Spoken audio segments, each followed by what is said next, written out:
para mahasiswa-mahasiswi yang Bapak banggakan dan Bapak sayangi, seperti yang saya sampaikan tadi bahwa hari ini kita kuliah tentang pendidikan Pancasila ya, di mana eh, pendidikan Pancasila ini itu awal mula yang harus kita pelajari adalah tentang bagaimana historika atau filsafatnya, ya filsafat tentang Pancasila itu. Nah, oleh karena itu agenda pembahasan apa yang kita bahas nanti di sini yaitu kita nanti akan mempelajari tentang Pancasila sebagai filosofi Groundslah, ya, prinsip filosofis dan Otansong, ya.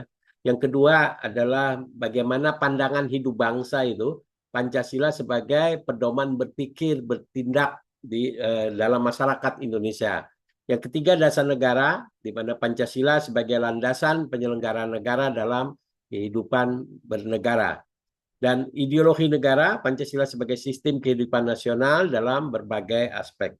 Dan yang terakhir adalah pemersatu bangsa. Nah, ini nanti kita akan kuliah, ini kita bahas pada hari ini. Semua ini Apa nanti nih? Speaker. Anu Bluetooth gak tahu mah speaker bangset. Anjing. Tuh tahu lah ini. nanti akan apa kita bisa itu tolong ya kalau HP-nya masuk langsung di mute biar suaranya tidak masuk ya. Nah, teman-teman mahasiswa, mahasiswi yang saya banggakan, ya, di dalam mempelajari pendidikan Pancasila itu kita perlu memahami dulu sejarah perumusan Pancasila itu. Uh, kita harus tahu siapa yang merumuskan Pancasila ini. Mengapa Pancasila itu dirumuskan? Untuk apa? Mengapa? Nah, semua ini kan tentunya kita bertanya. Pancasila itu berasal dari mana? Nah, para mahasiswa-mahasiswi yang saya banggakan, jadi perumusan Pancasila ini sebenarnya sudah dipikirkan oleh para pejuang bangsa kita dulu, para founding father kita dulu, ya. Di dalam penjajahan Belanda, ya, dulu pun sebenarnya sudah ada keinginan untuk kita itu merdeka. Namun demikian, mengingat dalam kondisi penjajah yang selalu tidak ada kebebasan kita di dalam me, apa, memberikan pendapat ataupun melakukan pergerakan-pergerakan untuk kemerdekaan itu selalu diawasi dan apabila ada arah ke sana ditangkap oleh para penjajah, para kolonial Belanda itu. Nah, jadi awal mula sejarah perumusan Pancasila ini sebenarnya terjadi pada ketika penjajahan Jepang. Nah, di dalam penjajahan Jepang itu ada satu konsensus yang dilakukan oleh para pejuang-pejuang Indonesia terhadap penjajah Jepang yang datang ya. Karena waktu itu Belanda menyerah kepada Jepang, kalah perang dia dengan Jepang gitu, menyerah akhirnya Jepang menguasai jajahan-jajahan yang diduduki oleh Belanda. Nah, pada tahun 1945 itulah Jepang menjanjikan untuk kemerdekaan asal dengan catatan para tokoh pejuang Indonesia, ya Indonesia membantu Jepang di dalam perang, mempertahankan perang ya, Jepang jajahannya di Indonesia. Gitu. Nah, di tahun 45 itu sebenarnya sudah dibentuklah BPUPK. Ya. Jadi dibentuk Badan Persiapan Kemerdekaan. Ya. Nah, kemerdekaan itu dibentuk untuk apa? Untuk bagaimana kita bisa membicarakan tentang kemerdekaan. Nah, pada tanggal 29 Mei 1945, itu sudah ada pembicaraan atau arti perdebatan tentang apa yang harus dilakukan di dalam mendirikan Negara Kesatuan Republik Indonesia itu.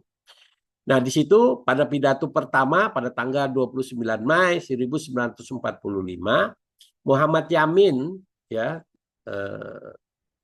founding father kita itu, ya, coba nanti kita bisa baca beberapa buku-buku sejarah tentang Pancasila, mengusulkan 5 dasar negara dalam sidang BPUPK itu pada tanggal 29 Mei.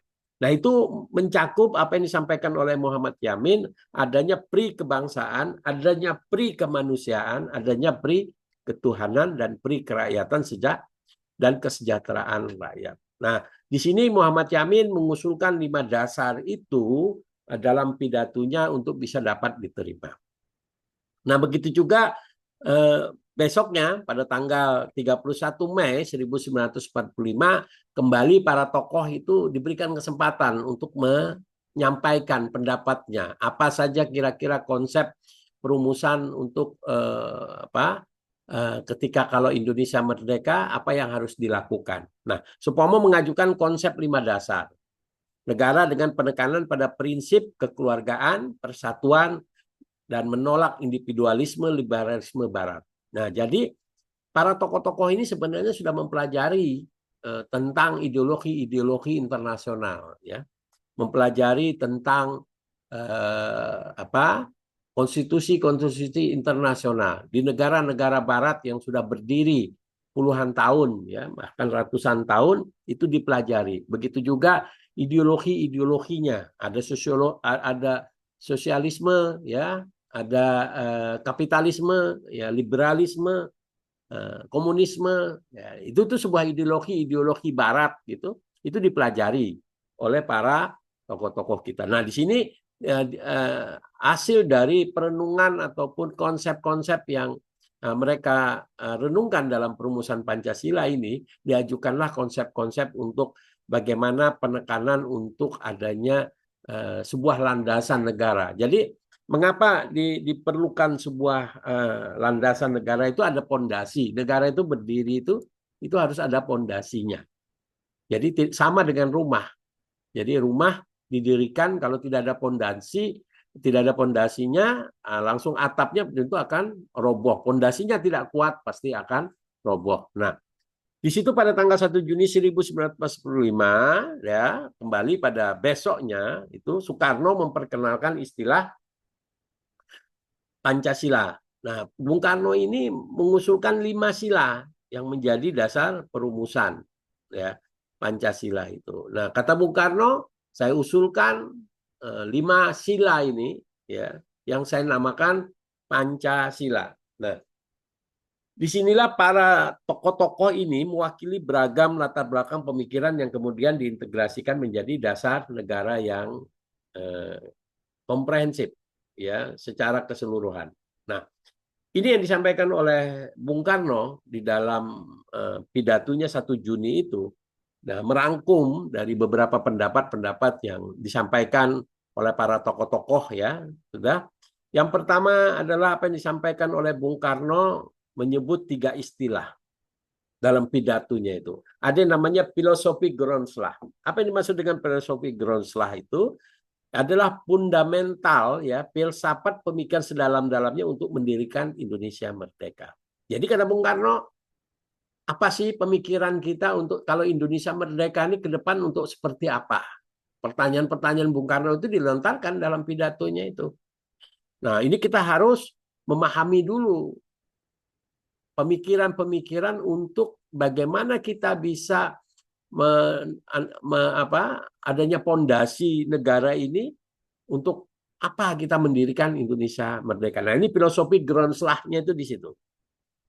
Itu dinamakan pondasinya itu. Nah, ada juga disampaikan oleh Bung Karno bahwa filosofi prinsip, ya, prinsip filosofisnya. Nah, apa yang dimaksud dengan prinsip filosofis adalah pemikiran-pemikiran yang mendalam tentang filosofi filsafatnya. Nah, apa arti filsafat? Adalah sistematika berpikir, ya, untuk mendirikan Pancasila, mendirikan negara, ya, konsep Pancasila itu. Nah, ini disebutkan oleh Bung Karno secara filsafat. Kalau kita bicara filsafat ya, mahasiswa-mahasiswi yang saya banggakan, kalau kita bicara belajar filsafat, ada yang dibicarakan di dalam pemikiran filsafat itu adalah secara antologisnya.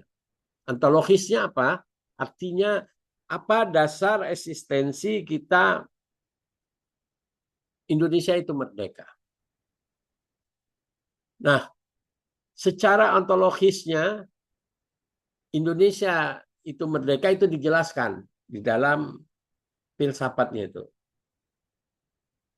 Nah, begitu juga secara aksiologisnya.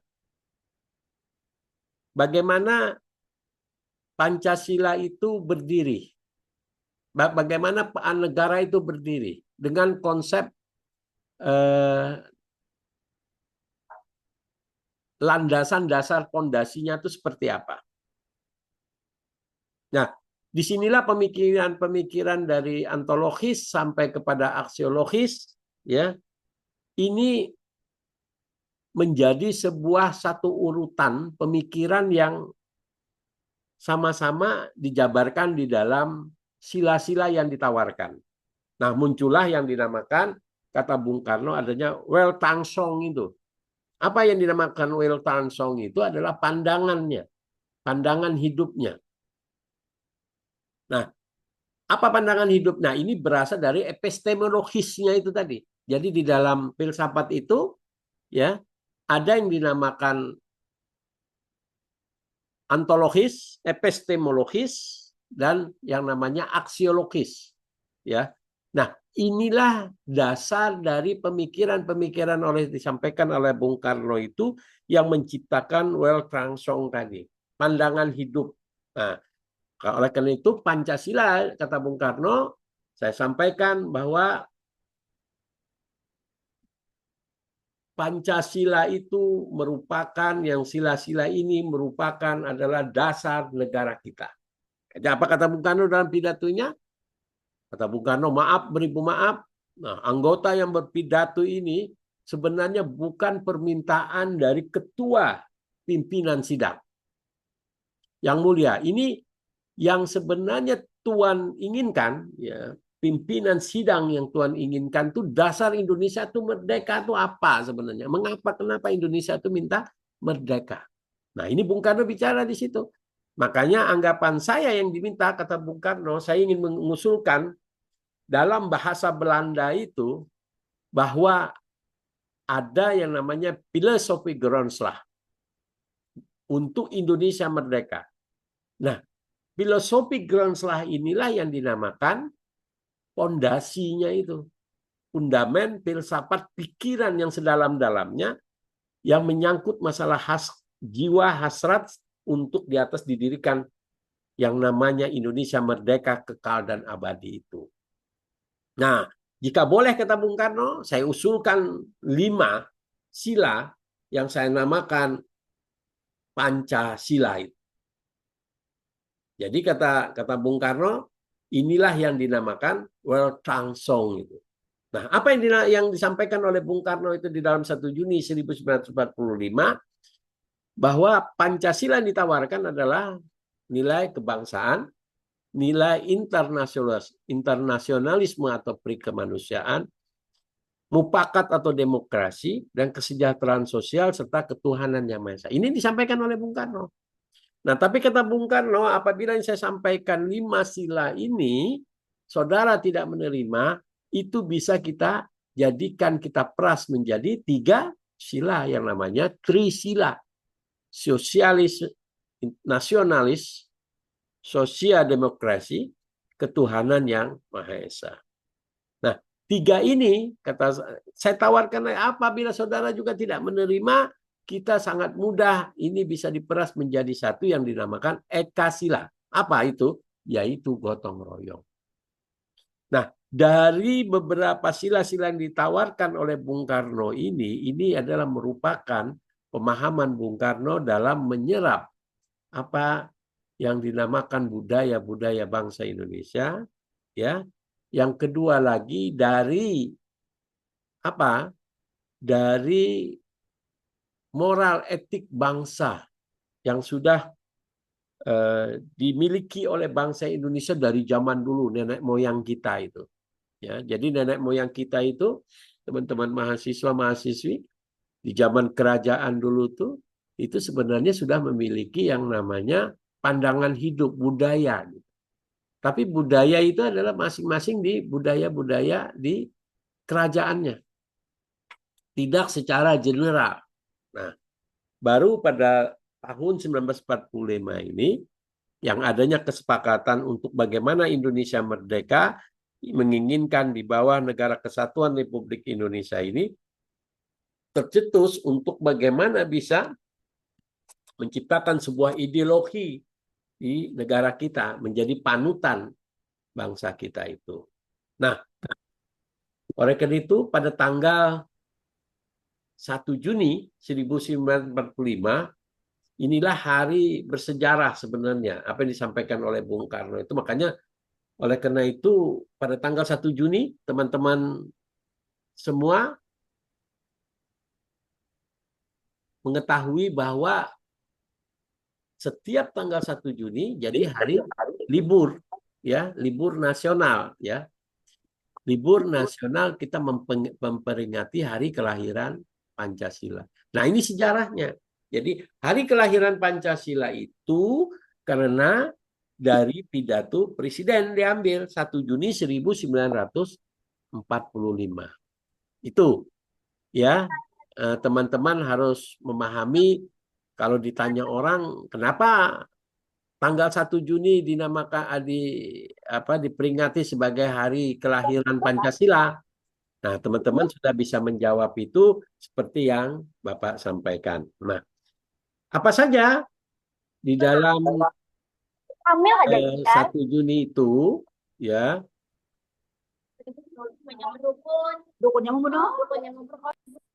di dalam 1 Juni ketika Bung Karno menyampaikan itu dibentuklah tim yang namanya 9 tim untuk membahas apa hasil pidato yang dari 1 Juni itu.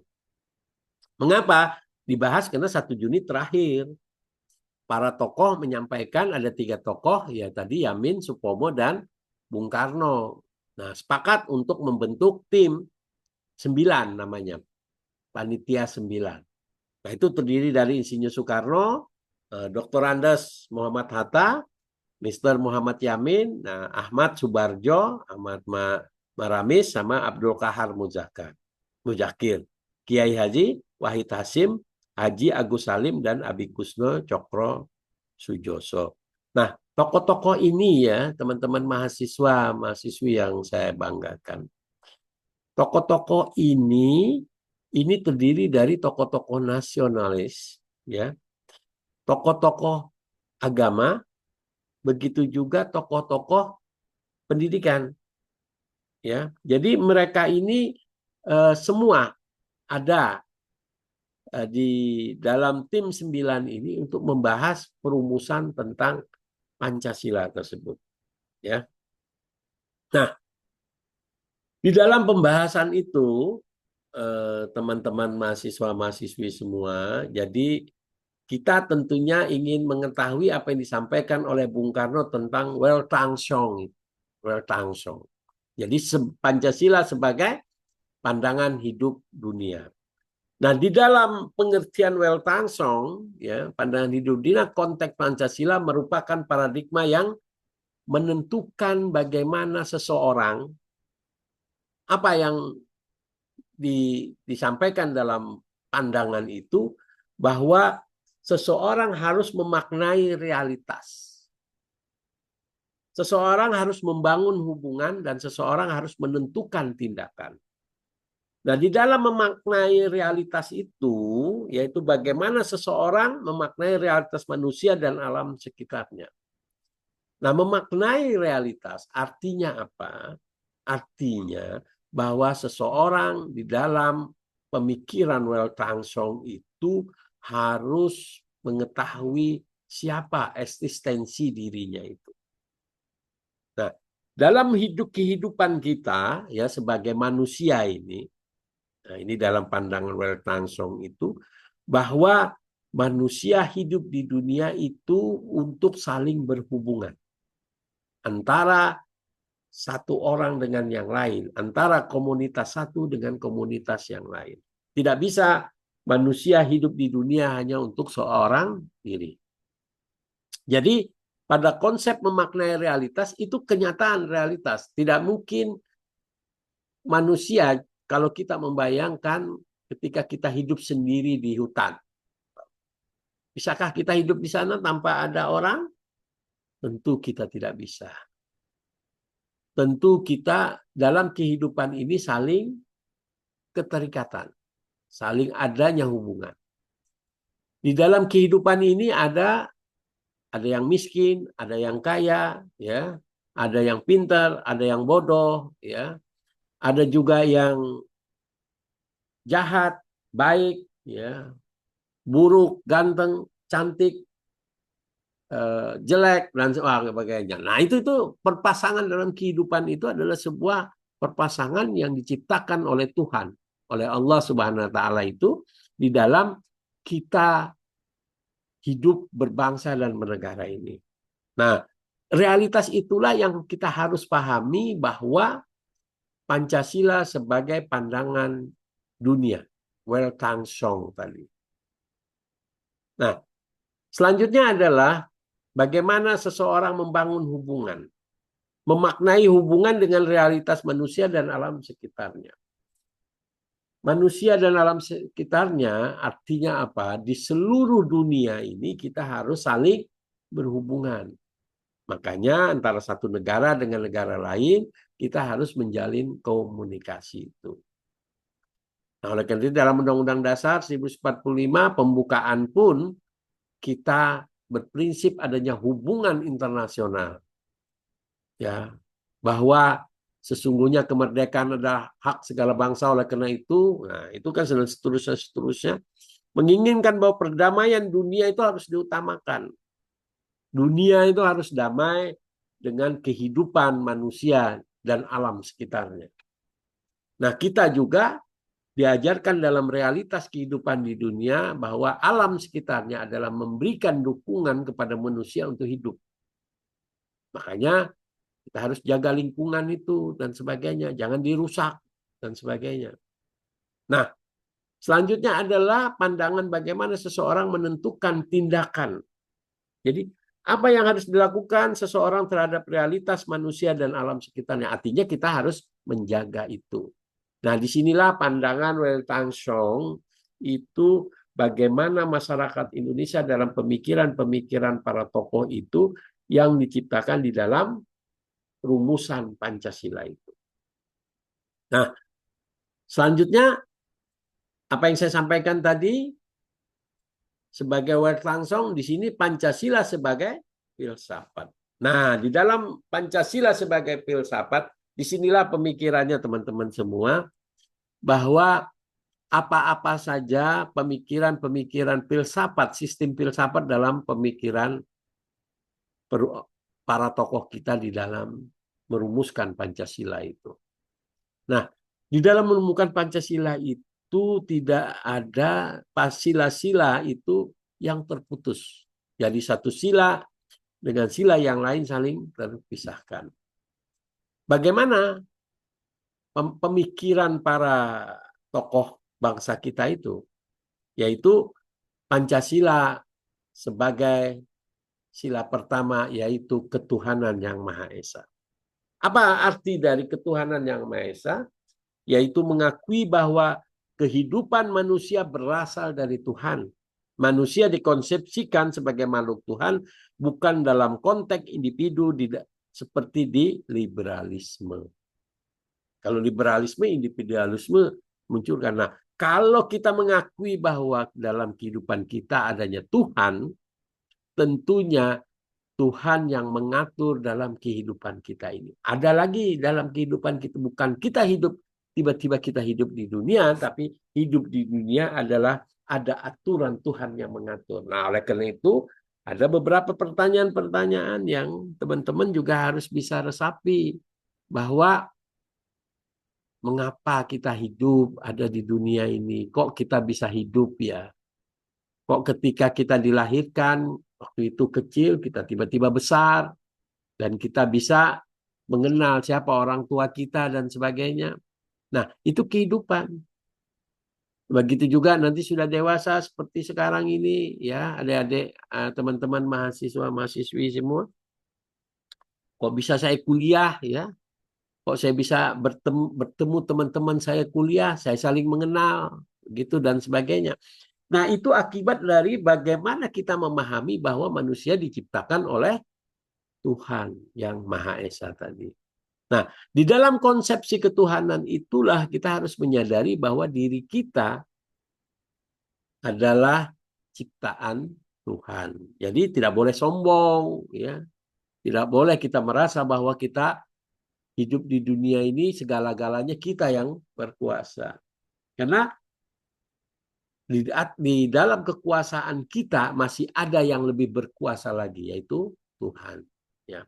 Nah, di dalam konsepsi sila kemanusiaan, ya, yang tercantum di dalam Pancasila, yaitu kemanusiaan yang adil dan beradab, menyatakan bahwa manusia bersumber dari Tuhan Yang Maha Esa mempunyai tugas yang sama untuk mengembangkan dunia bagi kebaikan bersama. Apa kebaikan bersama itu? Yaitu dengan kemanusiaan ada nilai kemanusiaan yang dimiliki oleh manusia itu. Nah, nilai kemanusiaan inilah yang menjadikan bahwa kita empati terhadap orang.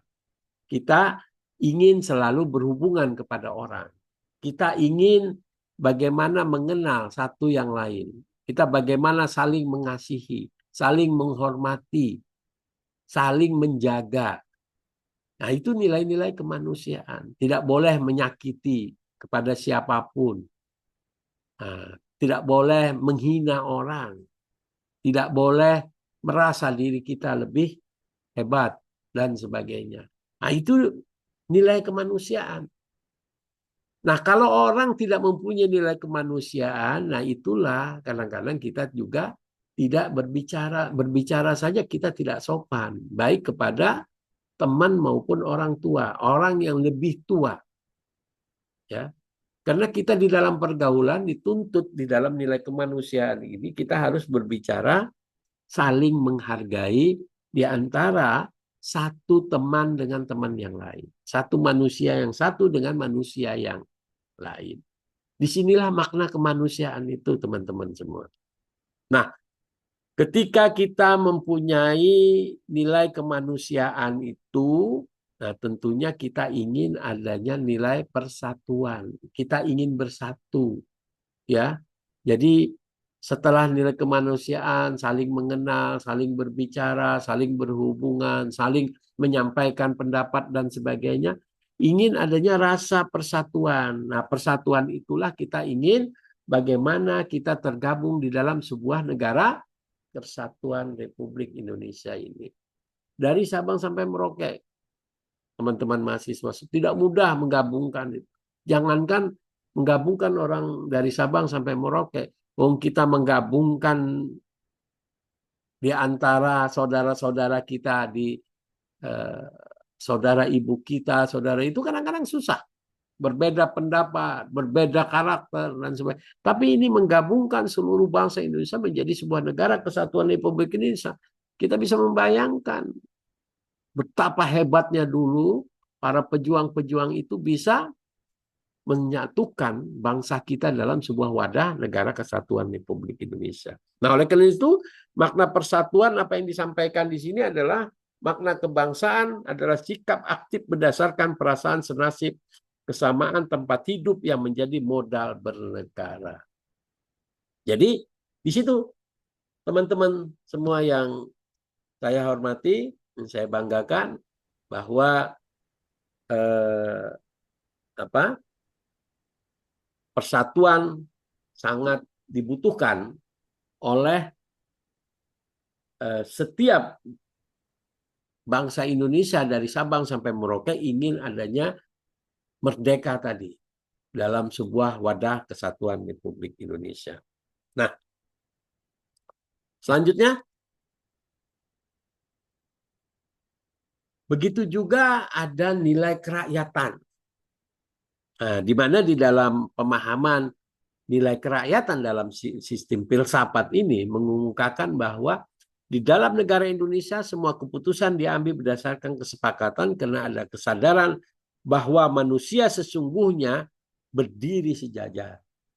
Nah, dalam konsep ketika persatuan itu terjadi, disitulah ada muncul nilai kerakyatan. Nilai kerakyatan itu apa? Yang diinginkan bahwa ketika kita ingin bersatu itu, ayo kita sama-sama di sini gitu ya bersatu, tapi dengan syarat loh. Apa? Kita ini sejajar, tidak ada yang mayoritas, tidak ada minoritas.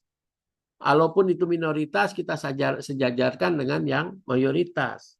Karena apa? Kita tidak boleh diskriminatif di situ. Itu pentingnya pada nilai kerakyatan yang dipikirkan oleh para pendiri bangsa kita itu.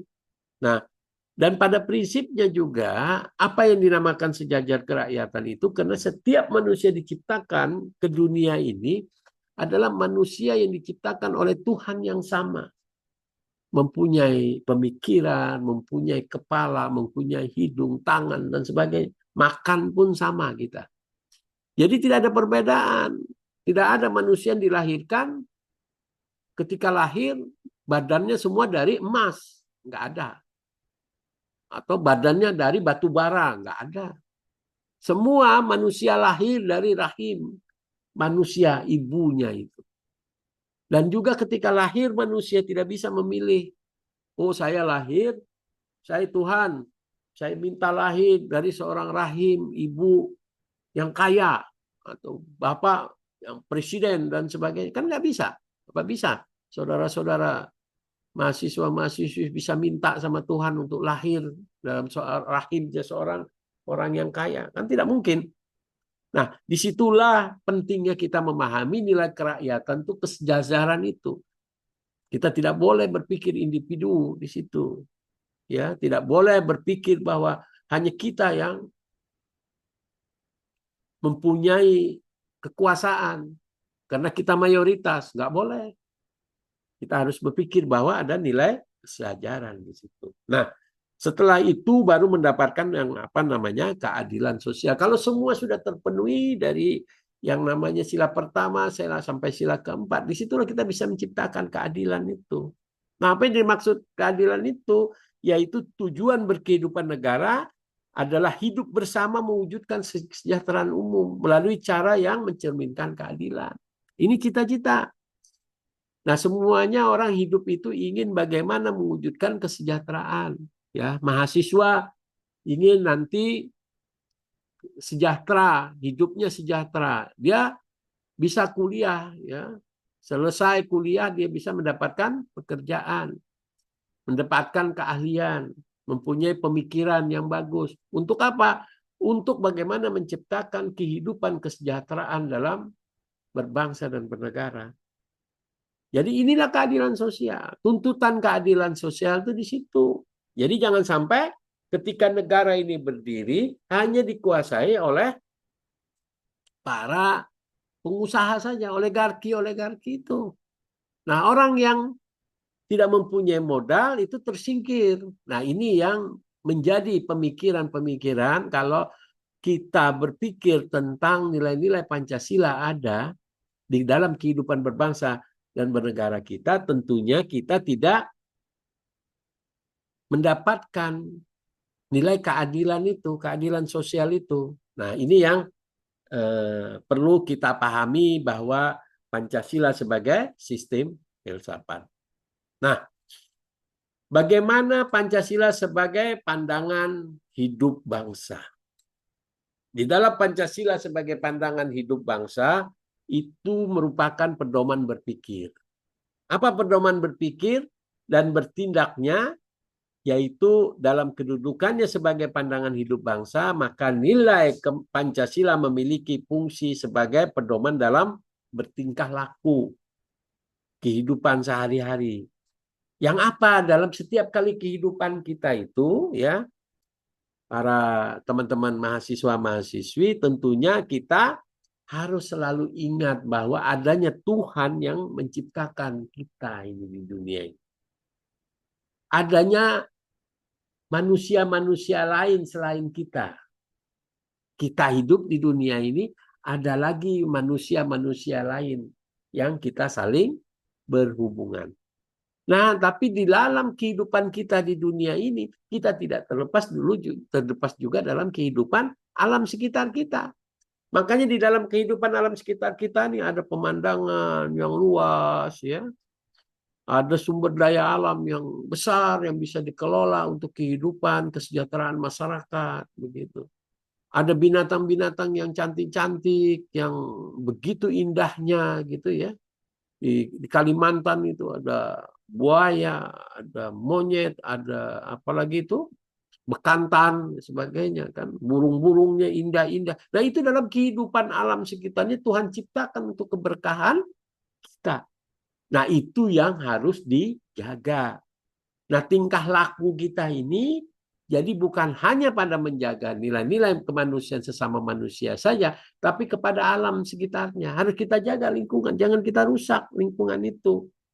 Makanya kita bisa hidup di dunia ini dalam kehidupan kita ini, ya. Nah, bagaimana cara kita memahami dalam pandangan hidup kita dalam sila-sila pertama. Nah, ini yang akan saya bahas selanjutnya. Tapi sebelumnya, teman-teman semua, adakah pertanyaan? Apakah paham apa yang saya sampaikan? Jelas, Pak. Jelas, ya. Nggih. Oke. Kalau begitu, sebelum saya nanti melanjutkan, jadi ini kita waktu sudah hampir selesai, gitu. Nah, saya ingin satu orang, ya, saya ingin bertanya bisa menjelaskan kepada saya tentang bagaimana apa yang saya sampaikan tadi, ya. Nur Widya Hasanah, ya. Ada? Nur Widya Hasanah? Ya, Pak. Nah, coba jelaskan kira apa yang dimaksud dengan Pancasila sebagai pandangan hidup bangsa. Apa yang dimaksud di sana yang Bapak jelaskan tadi secara garis besarnya saja. Bertindak masyarakat Indonesia dalam kehidupan bermasyarakat, Pak.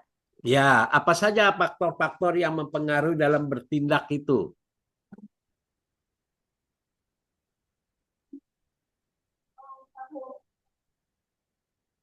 Apa saja? Nur Hasanah. Bisa diulangi lagi, ke Pak? Dalam bertindak dalam hubungan bangsa dan negara tadi, pandangan kita unsur-unsur apa aja yang ada di dalam kita bertindak berhubungan antara di dalam berbangsa dan bernegara itu. Apa?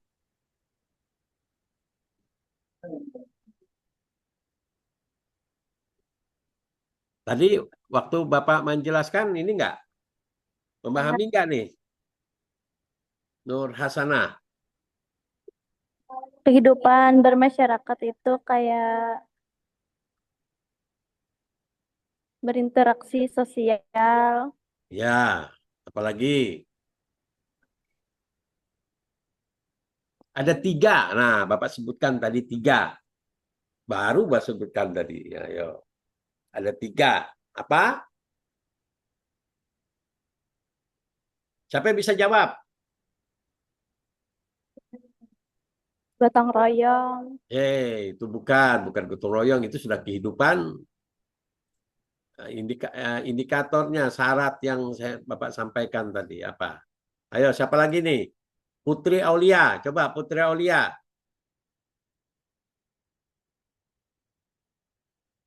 Putri?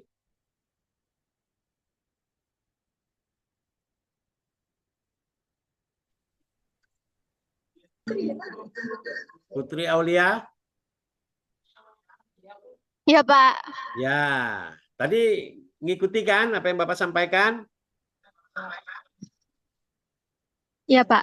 Nah, dalam kehidupan berbangsa dan bernegara tadi, apa tindakan kita, faktor-faktor apa yang mempengaruhi dalam kehidupan berbangsa dan bernegara tadi? Bisa diulang, Pak? Nah, dalam kita berbangsa dan bernegara, pandangan hidup kita di dalam berbangsa dan bernegara itu ada tindakan apa, ada perilaku apa yang harus kita pahami di dalam kita berbangsa dan bernegara itu. Apa saja? Ada 3 utama yang harus kita pahami. Yang pertama, apa?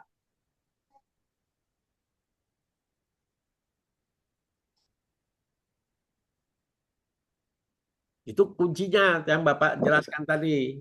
Nah, ini belum banyak. Mungkin seperti faktor budaya. Bukan faktor, bukan itu. Itu sudah faktor yang kedua itu. Ya, nah baik mahasiswa, tolong nanti Bapak perhatikan lagi ya, Bapak menyampaikan. Nah, ini yang Bapak maksud tadi. Pandangan sebagai hidup berbangsa itu ada 3 perilaku dalam bertingkah laku tadi, yaitu Tuhan yang menciptakan, kita harus ingat Tuhan. Nah, adanya sesama manusia, adanya lingkungan alam sekitarnya. Nah, kita harus memahami ini. Ketika kita berperilaku, kita ada ingat Tuhan. Ya, Aulia ya, Putri Aulia ya. Iya, Pak. Nah, sesama manusia ya, itu tadi budaya yang disampaikan tadi, itu apa, gotong royong ya, sesama manusia itu. Nah, bagaimana kita peduli dengan lingkungan alam sekitar? Lingkungan alam sekitar itu yang mempengaruhi dalam kehidupan kita. Kita hidup di dalam lingkungan berbangsa dan bernegara, yaitu pandangan hidup. Kita harus paham dalam arti menghayati adanya lingkungan alam di sekitar kita ini. Nah, lingkungan alam sekitar kita ini apa? Ada manusia, ada hewan, ada lingkungan hidup, dan makanya di situ kita harus menjaga itu. Itu dalam pandangan hidup bangsa. Itu ya, teman-teman ya, sebagai dasarnya nanti kita akan belajar tentang sila pertama, ketuhanan Maha Esa. Apa yang dimaksud sila pertama itu? Apa yang dimaksud sila kedua, sila ketiga, sila keempat, sampai sila kelima. Nanti kita di kuliah selanjutnya. Ya, nanti ini tetap ya, teman-teman semua, di videonya diulang-ulang terus apa yang saya sampaikan ini, biar nanti menjadi mengerti ya apa yang Bapak saya sampaikan. Mungkin itu saja. Ada pertanyaan sebelum Bapak tutup?